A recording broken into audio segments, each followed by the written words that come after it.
Alright gang, here we are. We're in chapter 2 now. And we've got an initial idea what system analysis design is. Now, we're going to talk about the concept of what a business case is and how it affects an IT project. Talk about strategic planning process.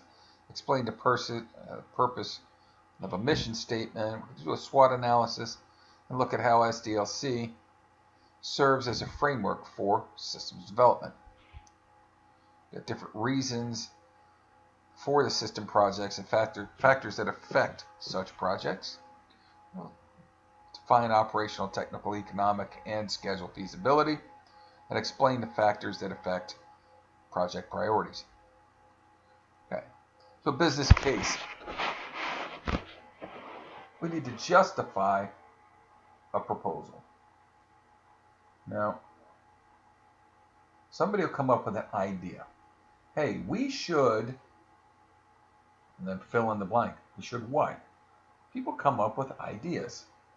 They've got this proposal, something we should do. From that, we need to look at the overall mission of the organization, find out how does this relate to the overall mission, what are the objectives, and what are the IT needs. And then we've got to look at that from the system development process. They'll come up with an initial system request. And the request is, hey, Jim's got an idea. He says we should do this. So they'll say, let's do that. And they'll submit this initial request for that, or what the new system should be. So we'll have to do some preliminary investigation. And then we'll submit our findings to management. But what is it that takes place here early on? So we've got this strategic planning overview. We've got to look at what takes place, or how the organization works, and then does this fit in with the organization.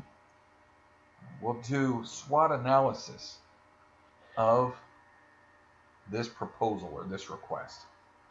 And a SWOT analysis are the strengths, weaknesses, opportunities, and threats when it comes to this system that's been proposed. Now, a system has technical, human, and financial resources that are involved in this system. So when we look at it, this SWOT analysis, strengths, we may come up with a number of strengths, a number of weaknesses, a number of opportunities, and a number of threats, but we have to understand all of them. It's not just, hey, these strengths, we're going to do it. Because there's all these strengths, we're going to do it. Or it could be the other way. Now, there's too many threats, there's too many weaknesses, we're not going to do it. We need to look at the big picture, and after having done a SWOT analysis, we get that perception of the big picture. So here's another SWOT analysis. And we've got to do a lot of careful planning. We've got tools we can use. We talked about case tools. One common case tool is Visible Analyst. We use Word or Excel to document what we're doing. But one of the things that we've got to understand that first, we have to make sure the project supports overall business strategy and the operational needs. The project scope is well defined and clearly stated. This is huge. And the scope is almost like drawing a box and outlining, here's the limits of this project. We don't want to say, all right, we're going to implement a project, and next thing you know, that project grew into 10 times what it was initially planned to be. And we see that happen in budgets a lot of times, where it was $1 million project, and then you find out, yeah, it was a $40 million project when it was all done. If all we had was $1 million to spend, that's what it's going to be. So we need to understand that the project goals, one, are realistic and tied to specific statements. We have to understand what assumptions exist, any constraints, factors, and other inputs that are related to this request or our project goals. Now, these things are all documented. Everything we do in system analysis design is documented. Okay, so we can go through step by step using Visual Analyst, the case tool, to document everything along the way. Now, when it comes to IT changes so fast, sometimes it's tough to know from one organization to the other how they're laid out. You may have in a smaller organization one person doing everything, and it could be an extremely large department in another organization.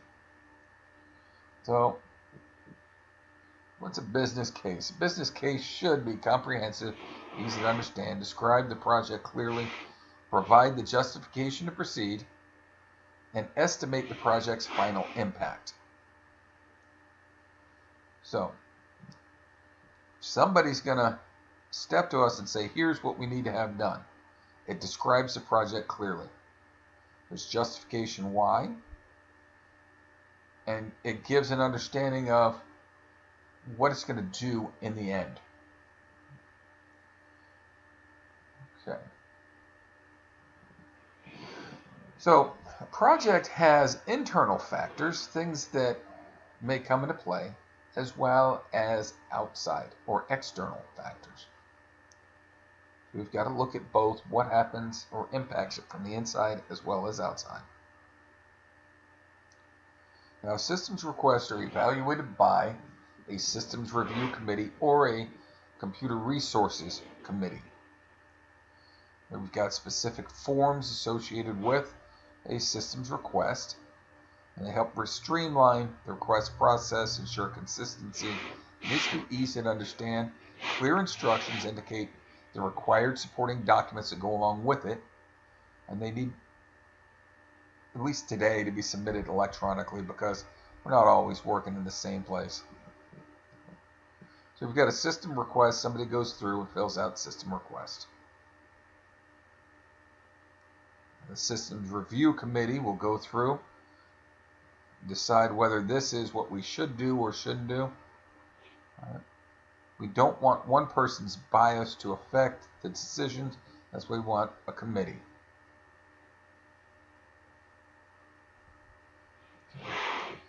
So we've got to, at some point here, do a feasibility study. And sometimes feasibility studies are just real easy. Sometimes there's nothing easy about them. Now, usually it depends on the nature of the request, what we're getting hit with.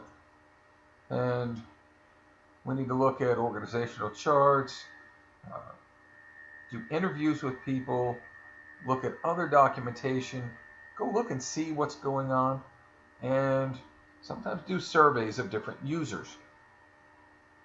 Now, we've got 4 different types of feasibility. We've got operational, schedule, economic, and technical. How they break down. Operational feasibility, in a nutshell, is, does this align with the company's goals? You know, are we going to be able to do this? Is it what we want to do? We've got economic feasibility. Is the, in a nutshell, can we afford to do this? Okay. We've got technical feasibility.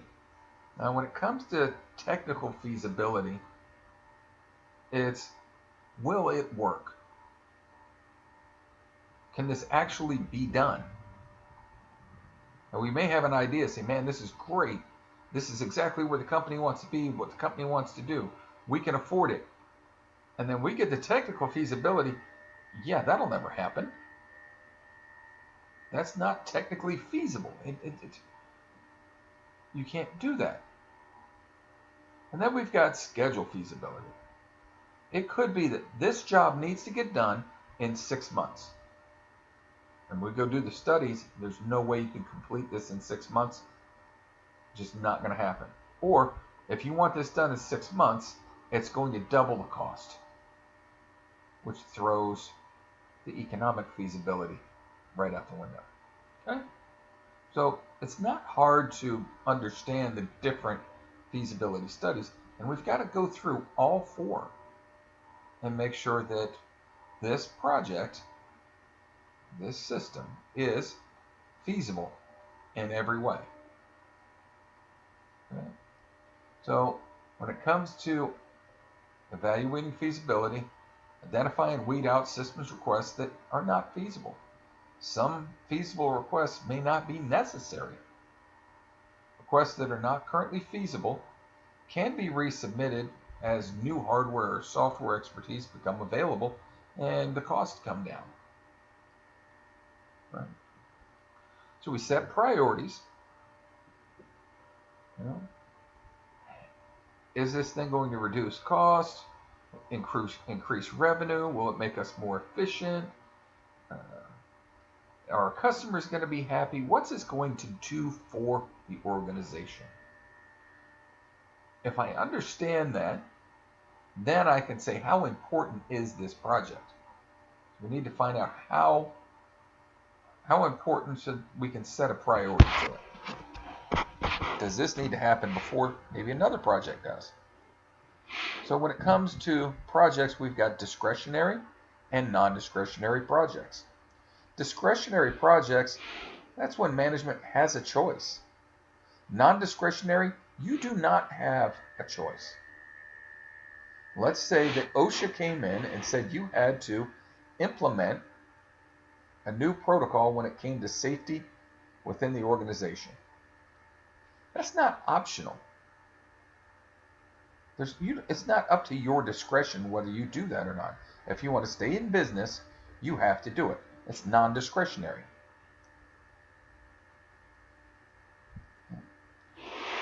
So, interaction with managers and users, we'll meet with people and get an understanding of when it comes to feasibility. We'll have some meetings so that we know, is it doing what it's supposed to be doing? And they'll give us insight. They'll give us insight. We need to build these relationships early on with those users because those are the people that are going to help us implement the system. So if we get early buy-in from them, it's going to make it easier in the long run. So in our preliminary investigation, we've done our SWOT analysis. We've got a report to management, letting them know, is this going to work? Is this not going to work? We've got an understanding of the problem or the opportunity.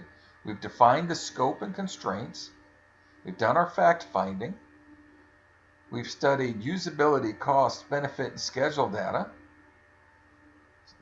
We've got our feasibility, operational, technical, economic, and schedule. And then we presented recommendations to management. Should this proceed forward? So that's just in the preliminary investigation phase.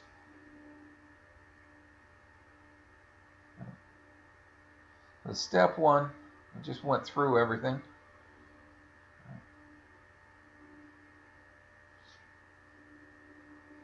Here's a fishbone diagram showing how everything plays in together. Displays the causes that created the problem that's initiated the solution that we're developing.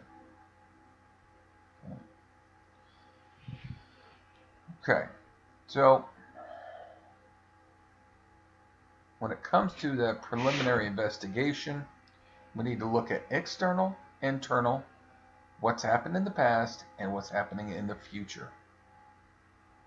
And they will help us have a better understanding of, should we do this or should we not? Okay. So, go ahead and wrap this up. The systems planning is the first phase. We need to be able to impart to the decision maker. And we've got to identify that individual early on. Who's making the decision on whether this gets approved or not? We have to explain to them, should this be done or not, and why? What will it do for the organization, and how important is it? Okay? So we'll see you in the next chapter, in chapter